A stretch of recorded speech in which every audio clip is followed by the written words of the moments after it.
الحمدللہ الصلاۃ والسلام علی رسول اللہ. قال اللہ تبارک و تعالی فی کتابہ المجید بعد اعوذ باللہ من الشیطان الرجیم بسم اللہ الرحمن الرحیم. یا ایہا الذین آمنوا اذا نودی للصلاة من یوم الجمعہ فاسعوا الی ذکر اللہ وذروا البیع ذالکم خیر لکم ان کنتم تعلمون. ان اللہ وملائکتہ یصلون علی النبی یا ایہا الذین آمنوا صلوا علیہ وسلموا تسلیما.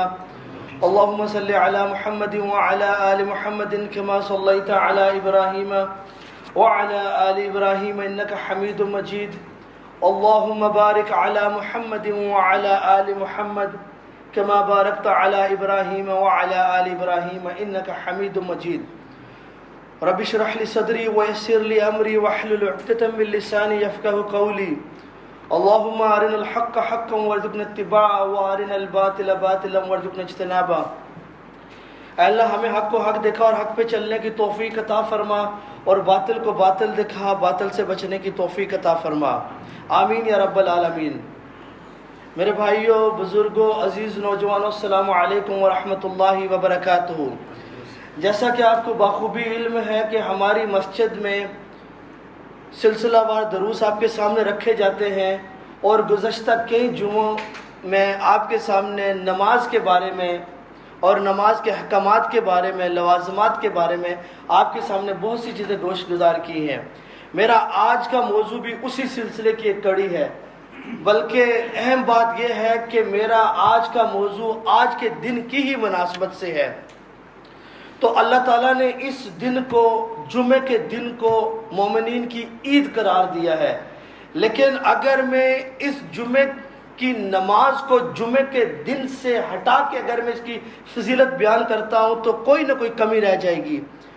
تو اس جمعے کی فضیلت، جمعے کی نماز کی فضیلت، جمعے کے خطبے کی فضیلت اور بھی بڑھ جائے گی جب میں آپ کو جمعہ کے دن کے بارے میں کہ اللہ تعالیٰ نے اس جمعہ کے دن کو کیا فضیلت بخشی ہے، کیا اہمیت بخشی ہے، جب میں آپ کے سامنے یہ چیز رکھوں گا تو آپ کے سامنے اس جمعے کی، اس کے خطبے کی اور اس کی نماز کی جو اہمیت ہے اور بھی واضح ہو کے، مبرہن ہو کے آپ کے سامنے آئے گی.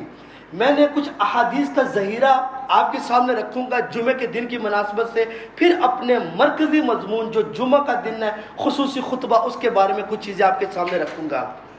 دیکھیں، اللہ تعالیٰ کے حبیب صلی اللہ علیہ وسلم فرماتے ہیں سب سے خیر والا وہ دن جس میں سورج طلوع ہوتا ہے وہ جمعے کا دن ہے. خیر مطلب فضل اور برکت سے بھرا ہوا. ایک دوسری حدیث میں آپ صلی اللہ علیہ وسلم فرماتے ہیں کہ جمعہ تمام دنوں کا سردار ہے، سید ہے، اور اللہ کے ہاں یہ سب سے افضل ہے. ایک تیسری حدیث میں آپ صلی اللہ علیہ وسلم فرماتے ہیں کہ یہ جمعہ عید الفطر اور عید الاضحیٰ سے بھی زیادہ افضل ہے، اور اس کے لیے 5 خصلتیں، اس کی 5 خوبیاں بیان کی گئی ہیں. جمعے کے دن سیدنا آدم علیہ السلام کو پیدا کیا گیا. جمعے کے دن سیدنا آدم علیہ السلام کو زمین پہ اتارا گیا. اسی دن آپ کی روح قبض کی گئی اور قیامت بھی اسی دن قائم ہوئی. اور جمعہ کی مناسبت سے ایک اور چیز جو 5ویں خصلت بیان ہوئی ہے، آپ صلی اللہ علیہ وسلم فرماتے ہیں اس میں ایک ایسی گھڑی ہے، ایک ایسی ساتھ ہے کہ جو کسی بھی مومن مسلمان کو میسر آ جائے تو شریعت کے دائرے میں رہی ہوئی کوئی بات بھی قبول ہوتی ہے. جمعے کا دن حدیث صلی اللہ علیہ وسلم میں ہے، یہ ایسا دن ہے کہ جس دن زمین و آسمان، سمندر، پہاڑ، یہ ہوائیں، یہ ان پہ لرزہ طاری ہوتا ہے، یہ بے چین ہوتے ہیں، اضطراب کی کیفیت میں ہوتے ہیں، چونکہ اسی دن قیامت قائم ہوگی. اسی طرح آپ صلی اللہ علیہ وسلم فرماتے ہیں کہ جمعے کا دن اتنا افضل ہے ایون کہ جنت میں بھی یہ ایک دن ہے. جنتیوں جب وہ جنت میں چلے جائیں گے تو ہر جمعہ کے دن ایک سوک لگا کرے گا. اس کے بارے میں آپ صلی اللہ علیہ وسلم فرماتے ہیں کہ جب جنتی اس سوک میں جائیں گے تو شمال کی طرف سے ایک ہوا چلے گی اور وہ اتنی خوشبو والی اور اتنی مشک سے بھری ہوئی ہوگی کہ جب وہ دوبارہ گھر میں لوٹیں گے تو ان کے اہل و عیال ان کو دیکھ کے فرمائیں گے واللہ کہ آپ پہلے سے زیادہ حسین ہو گئے ہیں. اور وہ جو جنتی جو جمعہ سوق سے واپس آئے گا اس کی بھی بے عین ہی یہی کیفیت ہوگی, گھر والے اس سے پہلے سے زیادہ خوبصورت نظر آنے لگیں گے. اور اسی طرح جمعہ کی مناسبت سے ایک اور بہت اہم چیز ہے, وہ ہے کہ جس شخص کی جمعے کے دن موت ہوگی اللہ تعالیٰ اس کو قبر کے فتنے سے محفوظ رکھے گا. یہ بہت بڑی خوشائن بات ہے. حدیث کے الفاظ ہیں لیل الجمعہ اور یوم الجمعہ, جمعے کی رات کو اور جمعے کے دن کو جس آدمی کی وفات ہوگی, جو آدمی اس دن فوت ہو گیا, وہ قبر کے ٹرائل ٹریبیولیشن اور ان کے فتنہ سے وہ محفوظ رکھا جائے گا. تو یہ کچھ چیزیں تھی. اور ایک اور اس سے ملی جلی حدیث جو بہت ہی اہم ہے سمجھنے کی ہے, وہ یہ ہے کہ اللہ تعالیٰ کے حبیب صلی اللہ علیہ وسلم فرماتے ہیں کہ جو پرانی امتیں تھیں ان کو اللہ نے جمعہ دیا اور اس سے محروم ہو گئے, ان سے گمراہ ہو گئے. اس کی کیا وجوہات تھی؟ انہوں نے اس کی قدر نہیں کی. اللہ نے ان سے جمعہ چھین کے ان کو ہفتہ دے دیا. جیسے یہود کے لیے مقدس دن ہفتے کا ہے اور انصار کے لیے, عیسائیوں کے لیے مقدس دن اتوار کا ہے, لیکن اللہ نے مسلمانوں کو یہ عزت بخشی ہے, حضور صلی اللہ علیہ وسلم کی امت کو یہ عزت بخشی ہے کہ جمعہ کا دن وہ ہماری امت کو دیا گیا. یہ کچھ حدیث کا ذخیرہ تھا جو میں نے آپ کے سامنے رکھا, چونکہ جب جمعہ کے دن کی فضیلت آپ کے سامنے رکھی جائے گی تو آپ کو جمعے کے جو اصل جو نماز ہے, جو اس کا مرکز ہے, جو اس کا کلائمیکس ہے, جو اس کا نقطہ عروج ہے, وہ بھی آپ کے سامنے کھل کے آئے گا. دیکھیں اللہ تعالیٰ نے قرآن میں اس دن کی مناسبت سے پوری سورت نازل کی ہے. جیسے آپ خطبے میں, ہر جمعے کے خطبے میں یہ آیت پڑھتے ہیں جو سورہ جمعہ کی آیت نمبر 9 ہے, جس میں اللہ فرماتا ہے یا ایھا الذین آمنوا اذا نودی للصلاۃ من یوم الجمعہ فاسعوا الی ذکر اللہ وذروا البیع ذالکم خیر لکم ان کنتم تعلمون. میں اس کے ساتھ آپ کے سامنے اس کا لفظی ترجمہ رکھوں گا, تھوڑا وضاحت اور مفہوم کے انداز میں رکھوں گا تاکہ یہ پکا مطلب hammer it down in your mind, اتنا پختہ ہو جائے. چونکہ آج کے دن کی سب سے فضیلت والی آیت احکامات سے بھری ہوئی اور حکمت سے بھری ہوئی یہ آیت ہے. اللہ تعالیٰ فرماتے ہیں یا ایھا الذین آمنوا, اے ایمان والو, اے ایمان کے دعوے دارو, اے اللہ اور اللہ کے نبی کو ایک ماننے والو, اذا نودی للصلاۃ من یوم الجمعہ, جب جمعے کے دن آپ کو پکارا جائے, جب جمعے کے دن آپ کو ندا دی جائے, جب جمعے کے دن اذان دی جائے, فاسعوا الی ذکر اللہ. یہ جو آیت ہے, یہ جو اس آیت کا یہ جو کمپوننٹ ہے فاسعوا الی ذکر اللہ, یہ غور طلب ہے. دیکھیں آپ کو حج کے ارکان کا بخوبی علم ہوگا. حج کے ارکان میں ایک رکن ہے صحیح کرنا, صحیح کہتے ہیں صفا اور مروہ کے بیچ میں دوڑنا. اللہ یہاں فرماتا ہے فاسعوا الی ذکر اللہ, لفظ میننگ بنتا ہے اللہ کے ذکر کے لیے دوڑو. یہاں اس کا مفہوم یہ ہوگا ہمتن گوش رہو, اس پہ لپکو, یہ اتنا ہے. اور کیا فرمایا وذروا البیع, اور ساری کی ساری جو تجارت ہے وہ چھوڑ دو.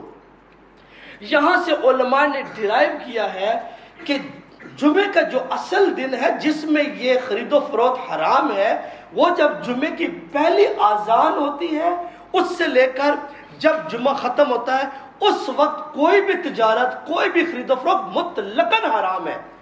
لیکن آپ دیکھیں ہمارے مشاہدے میں کچھ چیزیں آتی ہیں, وہ یہ ہے کہ اکثر لوگ جو کسی مسجد کے احاطے میں رہتے ہیں تو وہ یا تو گھر میں ہوتے ہیں یا کاروبار میں بزی ہوتے ہیں, تو جب آخری لمحات آنے والے ہوتے ہیں تو وہ شاپ بند کر کے پھر جاتے ہیں.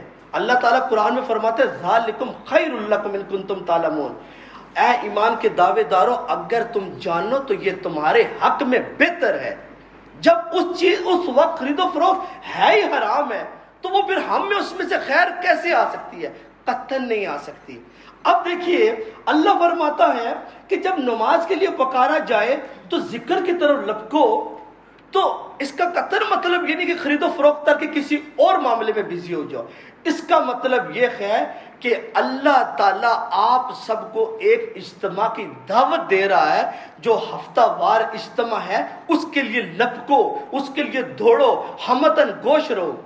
اب دیکھیں ایک آدمی بالکل اس وقت اگر دکان بند کرتا ہے تو اس سے اس کو ایک خسارہ ہو سکتا ہے. پہلا کیا ہے، لازمی سی بات ہے وہ پہلے گھر میں جائے گا، گھر میں جا کے وہ غسل کرے گا، یہ بھی بات آپ کے سامنے رکھوں گا ابھی. وہ غسل کرے گا، کپڑے پہنے گا، جب مسجد میں آئے گا تو اس سارے پروسیس کو دوران 15 منٹ تو کم از کم اس کے ضائع ہو گئے نا.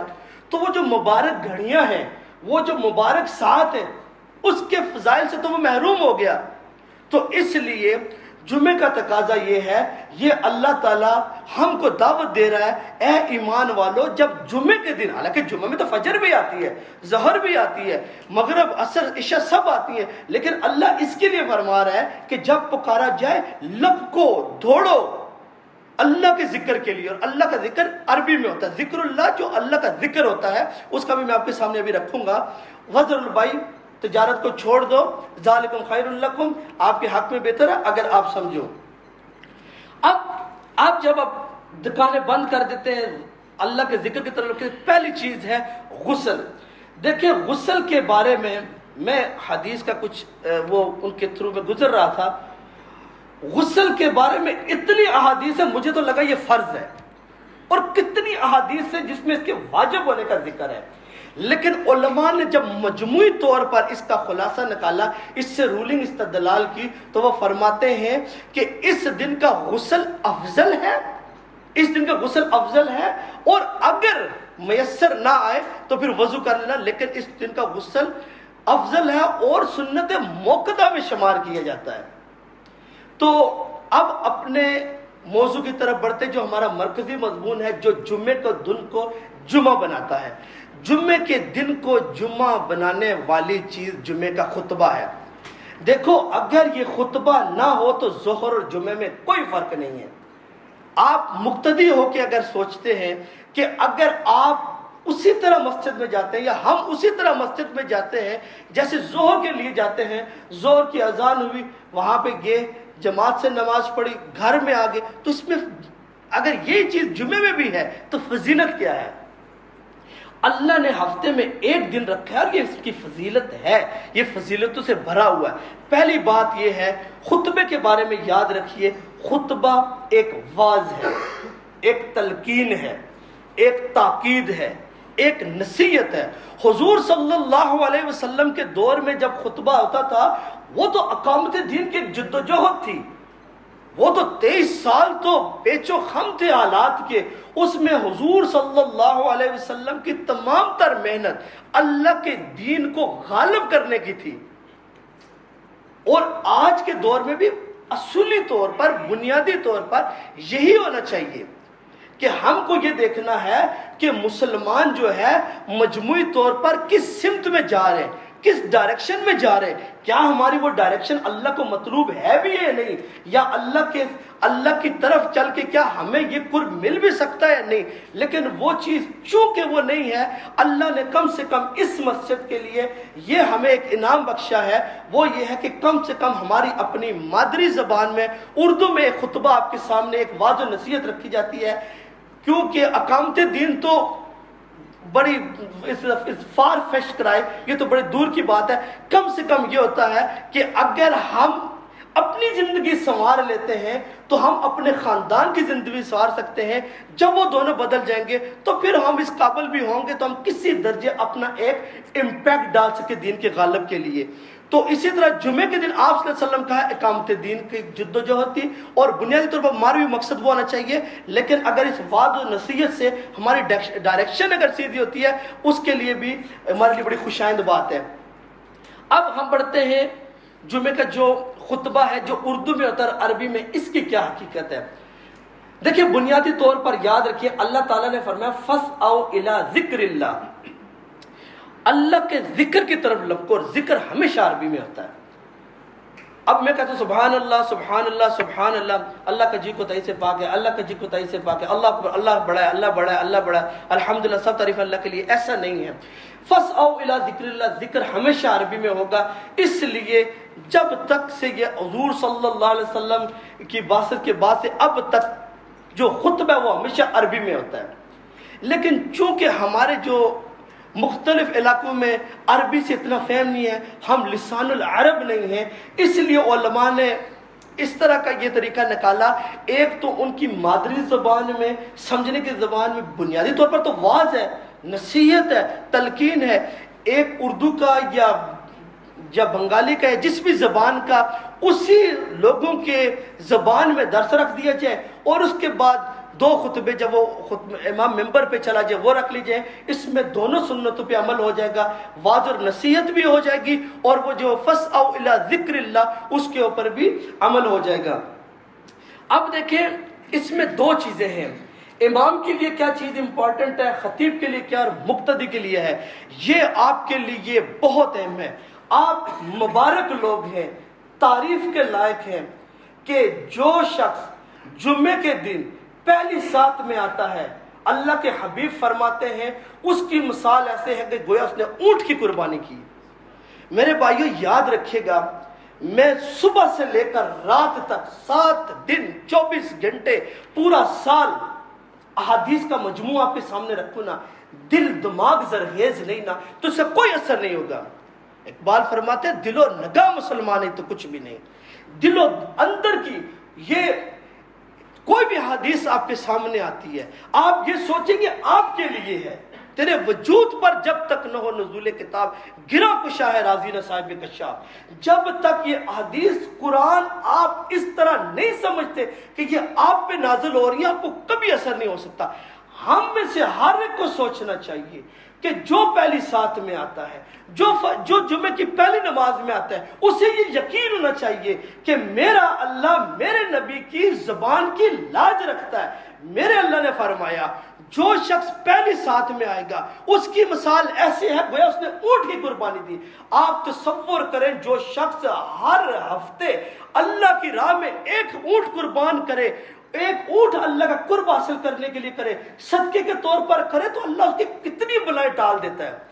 اللہ اس کی زندگی کو نور سے بھر دے گا، اس کی سوچ میں نور ہوگا، اس کے خیال میں نور ہوگا، اس کے گھر میں نور ہوگا، اس کی قبر میں نور ہوگا، اور یہ نور اس کو پل صراط کنترا روز قیامت میں جنت میں ڈال کے دم لے گا۔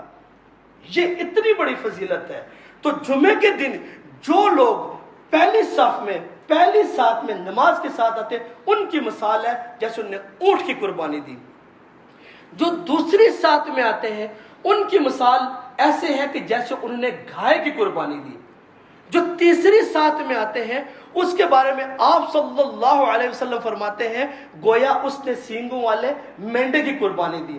اس کے بعد جو چوتھی سات میں آپ صلی اللہ علیہ وسلم فرماتے ہیں، آپ فرماتے جو چوتھی سات میں ہے اس کی مثال ایسے ہے گویا اس نے مرغی کی قربانی دی، اور پانچویں سات کے بارے میں گویا اس نے انڈے کی قربانی دی۔ اب آپ کو میں ایک مثال دیتا ہوں۔ انڈے کی قربانی بظاہر ایک بڑی چھوٹی چیز ہے، لیکن اتنی بڑی فضیلت ہے اس دن کی، اللہ نے اس شخص کو بھی محروم نہیں رکھا جو آخری سات میں آتا ہے۔ آپ تصور کریں، یعنی اللہ کے ہاں ایک درہم، ایک ریال، ایک بیضہ، ایک روپیہ بہت بڑی قیمت ہے، صدقے کا طور ہے نا، اللہ اس کی مرضی پہ حساب کر کے دے دے، لیکن اللہ نے کسی کو محروم نہیں رکھا۔ لیکن اس کے بعد حدیث کے الفاظ ہیں کہ جب وہ پانچویں سات ہوتی ہے، جب خطبہ شروع ہو جاتا ہے تو فرشتے رجسٹر بند کر دیتے ہیں اور وہ خود امام کے خطبے کو سننے لگ جاتے ہیں، اس وقت سلسلہ بند ہو جاتا ہے۔ اس لیے ہمیں چاہیے کہ کم سے کم درجے میں پہلی سات میں، آخری سات میں نہیں تو کوشش کرنی چاہیے پہلی سات میں۔ میں حساب لگا رہا تھا، دیکھو حضور صلی اللہ علیہ وسلم کی صحیح حدیث ہے کہ میری امت کی جو عمر ہے وہ 60 سال ہوگی ایوریج، اس کے اوپر بھی اللہ آپ سب کی عمر میں برکت ڈالے۔ لیکن میں نے حساب لگایا کہ اگر 25 سال ہے تو 25 سال میں کتنے 1200 جمعے ہیں، 1200 جمعے، اور 1200 جمعے میں اللہ زیادہ ہم سے مطالبہ بھی نہیں کرتا۔ اگر ان کا ہم استعمال کر لیتے ہیں، 2 جمعوں کے بیچ میں نور ہے، برکات ہیں، صدقہ ہے، خیرات ہیں۔ جب فری میں صدقہ مل رہا ہے پیسے لگائے بنا پہلی صف میں آنے کا، تو میرے خیال میں ہمیں اس کی قدر کرنی چاہیے۔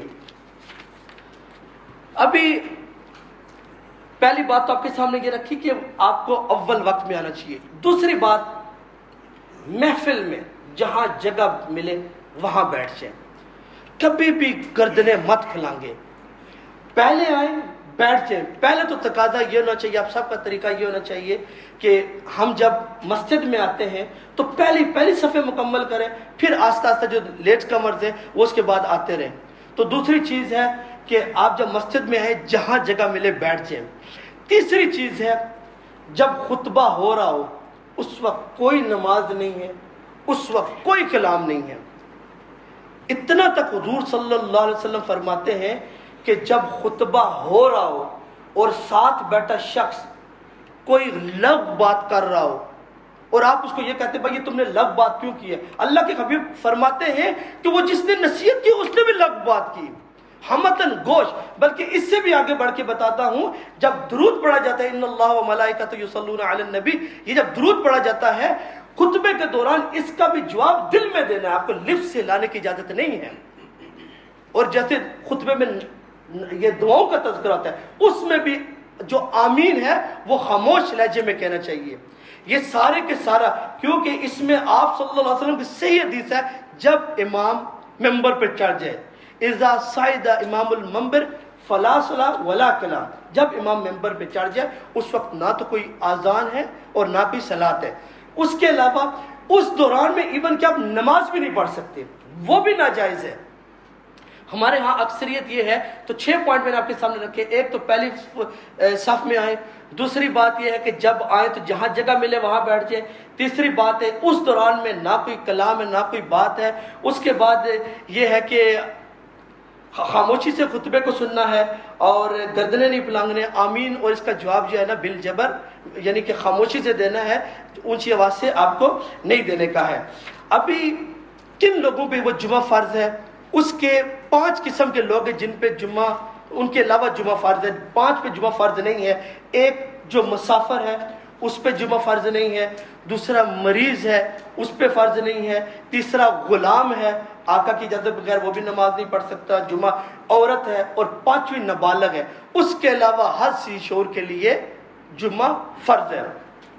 اور شدید وعید آئی ہے، صحیح ترمذی میں ہے، ابو داؤد میں ہے، نسائی میں ہے کہ جو جمعے 3 جمعے ترک کرتا ہے، پہلے اللہ محفوظ رکھے، میں نے کم سے کم بہت کبھی نہیں دیکھا کسی آدمی کے 3 جمعے ترک کیے ہوئے، لیکن اہمیت جانے بنا، کیونکہ حدیث میں اہمیت کا لفظ ہے کہ کوئی شخص 3 جمعے اس طرح ترک کر دے کہ وہ جمعے کی اہمیت نہیں سمجھا، تو اللہ کے حبیب فرماتے ہیں تب اللہ علی قلبی، اللہ اس کے دلوں پہ مہر لگا دیتا ہے۔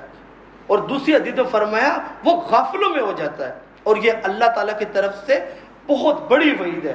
جیسے اللہ تعالیٰ نے فرمایا کافروں کے لیے ختم اللہ علی قلوبہم وعلی سمعہم وعلی ابصارہم، ہم نے ان کے دلوں پہ مہر لگا دی۔ آج بھی ایسا ہوتا ہے، بسا اوقات ایک انتہائی کھلا سچ، حق کی بات آپ کسی کے سامنے رکھتے ہیں وہ سننے کو تیار ہی نہیں ہوتا، اور وہ اتنا کھلا سچ ہوتا ہے لیکن تیار ہی نہیں ہے۔ کیوں؟ اللہ کے جب اللہ دلوں پہ مہر لگا دیتا ہے تو پھر جوانی بھی معصیت میں گزرتی ہے، بڑھاپا بھی معصیت میں گزرتا ہے۔ اور یہ ڈرنا چاہیے کہ اللہ تعالیٰ ایسے وقت سے بچائے کہ ہمارے کسی گناہ، ہماری کسی کجی کوتاہی کی لپیٹ میں آ کے اللہ ہمارے دلوں پہ مہر نہ لگا دے۔ دوسرا صحیح مسلم عبداللہ ابن مسعود کی روایت ہے، آپ صلی اللہ علیہ وسلم فرماتے ہیں میرا دل چاہتا ہے کہ میں امامت کی جگہ کسی اور کو کھڑا کروں اور ان لوگوں کے گھر میں جا کے ان کے سمیت گھروں کو آگ لگا دوں کہ جو جمعے میں نہیں آتے۔ یعنی کہ صحابہ سے تو یہ تصور بھی نہیں ہے کہ وہ جمعہ چھوڑیں گے، صرف امت کو تلقین کرنی ہے۔ یقینی طور پر ایسے لوگ ہوں گے کہ جو جمعے کو نہیں جانتے، ہو سکتا ہے کوئی آدمی سفر میں ہو یا سفر میں نہ بھی ہو، جانا ہو اس کجی کوتاہی میں چھوڑ دے، یا کہیں مقیم ہو وہاں پہ چھوڑ دے، تو یہ شدید وعید اس کے لیے ہے کہ جو جمعے کو چھوڑ دے۔ تو اب جمعے کے موضوع سے جو 3 چیزیں جمعے کے دن کی مناسبت سے جو حدیث میں بار بار وارد ہوئی ہیں وہ کیا ہے؟ سب سے پہلی چیز جو جمعے کو عام دنوں سے ممیز کرتی ہے، آپ صلی اللہ علیہ وسلم فرماتے ہیں کہ جمعے کے دن مجھ پہ کثرت سے درود بھیجا کرو۔ جمعے کے دن مجھ پہ کثرت سے درود بھیجا کرو، کیونکہ جو جمعے پہ مجھ پہ درود بھیجتا ہے میں اس کا جواب دیتا ہوں۔ ایک صحابی نے عرض کی، یا رسول اللہ، جب آپ دنیا سے چلے جائیں گے اور جب آپ مٹی ہو جائیں گے تو آپ میرے درود کا کیسا جواب دیں گے؟ تو اللہ کے حبیب فرماتے ہیں، ان اللہ حرم علی الارض اجساد الانبیاء، زمین میں وہ مجال ہی نہیں ہے کہ وہ نبی کے جسم کو چھو سکے، اللہ نے زمین پہ حرام کر دیا ہے، اور اس لیے اس دن کثرت کرنا درود کی یہ بہت اہم ہے۔ اور دیکھیں، آپ دیکھیں گے ہمارے ہاں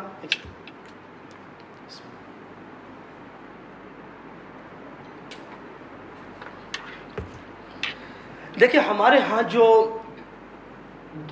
حضور صلی اللہ علیہ وسلم کی جو اس پہ درود بھیجنے کی جو ہماری عادت ہے، وہ اس میں تھوڑی بہت ہم کو ریفائن کرنا بہت ضروری ہے۔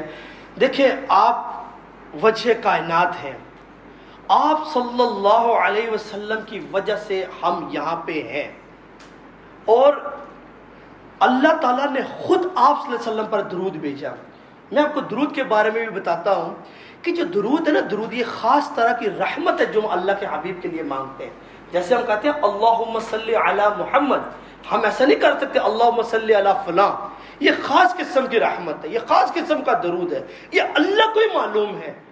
جیسے وہ فرماتا ہے بعض خدا تو ہی قصہ مختصر، کہ ہم المختصراً یہی جانتے ہیں کہ اللہ کے بعد آپ کا نام ہے، اور غالب تو اس میں فرماتے ہیں کہ بھائی ہم نے آپ کے ذکر کو، آپ کی تعریف کو اللہ کے یہاں چھوڑ دیا ہے، اللہ کو ہی پتہ ہے آپ کا مقام مرتبہ کیا ہے۔ اور اقبال نے تو قلم ہی توڑ دی، ہو نہ یہ پھول تو پھر بلبل کا ترنم بھی نہ ہو، اور چمن دہر میں کلیوں کا تبسم بھی نہ ہو، یہ نہ ساقی ہو تو پھر میں بھی نہ ہو، خم بھی نہ ہو، بزم توحید بھی دنیا میں نہ ہو، تم بھی نہ ہو، خیمہ افلاق کا استادہ اسی نام سے ہے، نبض ہستی تپش آمادہ اسی نام سے ہے، چشم اقوام یہ نظارہ ابد تک دیکھے، رفت شان رفعنا لک ذکرک دیکھے۔ اقبال اس شعر میں فرماتے ہیں، اس دنیا میں جتنا بھی گلٹس اور گلیمر ہے، اس دنیا میں جتنی بھی رانائی ہے، اس دنیا میں جتنے بھی ستارے ہیں، چاہے سائنس اپنی ایجادات میں اپنے عروج کو پہنچ جائے، خیمہ افلاق کا استادہ اسی نام سے ہے، کہ اس کائنات کے قائم آپ ہی کے دم سے ہے، یہ سارے آپ کے نالین کے صدقے ہیں۔ اگر دنیا میں کوئی شخص یہ سمجھتا ہے کہ بھائی حضور، جیسے ہمارے ہاں دیکھا جاتا ہے کہ اکثر حضور صلی اللہ علیہ وسلم کی شان میں کچھ گستاخی اور بڑے عجیب سے ہوتے ہیں، اور پوری دنیا میں حضور صلی اللہ علیہ وسلم کے نام کو لے کے جو ایک پروپیگنڈا کرتا ہے، اللہ تعالیٰ قرآن میں فرماتا ہے، مجھے آیت کا وہ مفہوم یاد نہیں ہے لیکن اس کا آخر میں اللہ فرماتا ہے کہ میرے حبیب چونکہ تو ان کے بیچ میں ہے اس لیے میرے ریاض کرو، ورنہ میں پیس کے رکھ دوں، اگر ان کی رحمت نہ ہو درمیان میں ابھی آگ لگ جائے دونوں جہاں میں۔ اور یہاں پہ جو بچے ہیں خصوصی طور پر میں ان کے بارے میں یہ بات کہوں گا کہ اپنے اندر، اور والدین سے بھی کہوں گا کہ اپنے بچوں میں حضور صلی اللہ علیہ وسلم کی محبت پیدا کریں۔ اقبال ان کے لیے فرماتے ہیں کہ یہ فریب خوردہ شاہی کے پلا ہو کر گسوں میں، اسے کیا خبر کہ کیا ہے رہو رسم شہبازی، ہم حضور صلی اللہ علیہ وسلم کے امتی ہیں، اور ان کی محبت کو اپنے دل میں اتارنا اور اس درود پاک کی کثرت کرنا یہ ہمارے لیے بہت اہم ہے۔ اور آج کا دن تو اس سے بھی زیادہ بڑھ کر ہے کہ آپ صلی اللہ علیہ وسلم فرماتے ہیں کہ مجھ پہ درود بھیجو، میں آپ کو اس کا جواب دیتا ہوں۔ اور ایک اور جگہ فرمایا ہے، آپ صلی اللہ علیہ وسلم ایک دفعہ ممبر پہ چڑھے تھے، 3 دفعہ آپ نے آمین کہا، صحابہ نے عرض کیا اللہ کے حبیب ایسا کیا معاملہ کہ آپ نے 3 دفعہ آمین کیا؟ آپ صلی اللہ علیہ وسلم فرماتے ہیں اس وقت جبریل آئے تھے، ان نے کہا کہ اللہ فرماتا ہے جو والدین 3 لوگ ہلاک ہو جائیں، ایک وہ ہے جو والدین کو بڑھاپے میں پائے اور اپنے اور جنت اس نے واجب نہ کر لے، دوسرا فرمایا کہ جس شخص کو رمضان ملا وہ شخص نے اس میں اپنی مغفرت نہ کروائی، اور تیسرا جب میرا نام لکھا جائے اور وہ آدمی مجھ پہ درود نہ بھیجے۔ ان اللہ و ملائکتہ یصلون علی النبی یا ایھا الذین آمنوا صلوا علیہ وسلموا تسلیما اللہم صل علی محمد وعلی آل محمد کما صلیت علی ابراہیم وعلی آل ابراہیم انک حمید مجید اللہم بارک علی محمد وعلی آل محمد کما بارکت علی ابراہیم وعلی آل ابراہیم انک حمید مجید۔ تو اس کے بعد ایک تو درود کی کثرت کرنا، دوسرا سورہ کہف کی تلاوت کرنا۔ سورہ کہف میں اپنے موضوع کو ریپ اپ کر رہا ہوں کیونکہ ٹائم بھی ختم ہونے والا ہے. سورہ کہف سے متعلقہ متعدد احادیث ہے، میں مجموعی طور پر آپ کے سامنے رکھتا ہوں. حضور صلی اللہ علیہ وسلم کی حدیث ہے، جو جمعے کے دن سورہ کہف کی تلاوت کرتا ہے اس کے 2 جمعوں میں نور بھر دیا جاتا ہے. اس کی سوچ میں نور ہے، اس کے خیال میں نور ہے. جیسے میں نے موضوع کے شروع میں آپ کے سامنے ایک بات رکھی، اسی طرح دوسری حدیث میں فرمایا کہ جس نے پہلی 10 آیات کی تلاوت کی، اسے یاد کیا، وہ دجال کے فتنے سے محفوظ رہے گا. اور دجال کا فتنہ اتنا بڑا فتنہ تھا کہ حضور صلی اللہ علیہ وسلم فرماتے ہیں تمام نبی نوح سے لے کر تمام نبی اپنی امت کو اس فتنے سے ڈراتے رہے ہیں. اور حضور صلی اللہ علیہ وسلم جب دجال کا تذکرہ کرتے تھے صحابہ میں ایک لرزہ طاری ہو جاتا تھا. صحابہ حضور صلی اللہ علیہ وسلم نے جب دیکھا صحابہ کی کیفیت کہ صحابہ ڈر گئے تو اللہ کے حبیب فرماتے ہیں تم کیوں پریشان ہوتے ہو، اس وقت اللہ کا نبی تم میں موجود ہے، واللہ کہ اگر دجال ظاہر ہو جاتا ہے تو اس کا مقابلہ اللہ کا نبی کرے گا. تو یہ دوسری ہے. اور اس کے علاوہ ایک اور تیسری چیز جو اس دن کی مناسبت سے وہ اہم ہے، وہ ہے کہ اللہ تعالیٰ نے اس دن میں ایک ساتھ رکھی ہے، ایک گھڑی رکھی ہے. اس گھڑی میں کوئی بھی دعا قبول ہوتی ہے اگر وہ کسی کو میسر آ جائے. مختلف روایات میں مختلف تذکرہ ہے. ایک تو یہ ہے کہ جب امام 2 خطبوں کے بیچ میں کچھ دیر کے لیے توقف کرتا ہے، کچھ دیر کے لیے وہ بیٹھتا ہے، وہ قبولیت کا لمحہ ہے. اور دوسرا زیادہ راجح قول یہ ہے کہ عصر کے بعد وہ گھڑی ہے. لیکن اگر دونوں پہ عمل ہو جائے تو جب 2 خطبوں کے بیچ میں ہو تو دل میں دعا کی جائے، اور باقی تو عصر کے بعد اس اذکار کا تذکرہ بھی کرنا چاہیے. اور باقی 3 چیزیں میں نے اس کی مناسبت سے رکھی، ایک درود ہے، ایک سورہ کہف کی تلاوت ہے، اور ایک جو جمعہ کے خاص ساتھ ہے. تو اللہ سے دعا ہے کہ اللہ تعالی ہم کو اس دن کی ہمیں عزت، اس کی تقریب اور اس کی جو حکمت ہے وہ سمجھنے کی توفیق عطا فرمائے، اور ہمارا آنا مقبول فرمائے، اور ہماری نمازوں میں، ہمارے ذکر اذکار میں جو بھی کجی کوتاہیاں اللہ سے درگزر فرمائے. اقول قولی ھذا وصلی اللہ وسلم وبارک علی نبینا محمد. السلام علیکم ورحمۃ اللہ وبرکاتہ.